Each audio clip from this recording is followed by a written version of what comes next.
সঞ্চয়পত্রের মেয়াদ পূর্ণ হওয়ার পর মূলধন তুলতে ব্যাংকের দ্বারে দ্বারে ঘুরতে হয় গ্রাহকদের। বিভিন্ন হয়রানির শিকার হতে হয় অনেকের। এই ভোগান্তি বা হয়রানি থেকে গ্রাহকদের মুক্তি দেওয়ার লক্ষ্যে নতুন নির্দেশনা দিয়েছে কেন্দ্রীয় ব্যাংক।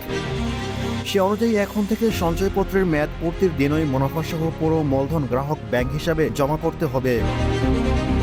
মঙ্গলবার বাংলাদেশ ব্যাংকের ডেট ম্যানেজমেন্ট ডিপার্টমেন্ট থেকে এ সংক্রান্ত নির্দেশনা জারি করা হয়। নির্দেশনায় বলা হয়, জাতীয় সঞ্চয় স্কিম অনলাইন ম্যানেজমেন্ট সিস্টেমের মাধ্যমে বিক্রি করা সঞ্চয়পত্রের মুনাফা বা সুদ সময়মতো গ্রাহকদের চেকের মাধ্যমে তা নিশ্চিত করতে হবে। টিম টিআরসি হৃদয়ে ধারণ করে বাংলাদেশ। দ্য রিয়েল কনসালটেশন, স্বচ্ছ ভ্যাট আইনে দক্ষ ন্যায্য ভ্যাট প্রদানে।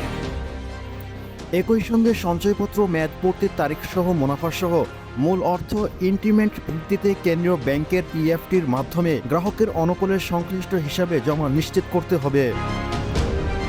এছাড়া 2022 সালের 20 জুন জারি করা সার্কুলারের জাতীয় সঞ্চয় স্কিমের আওতাধীন ইনস্ট্রুমেন্টগুলো বিক্রয় ও বিক্রয় পরবর্তী অন্য সেবা নির্দেশনা যথাযথভাবে অনুসরণ করতে হবে।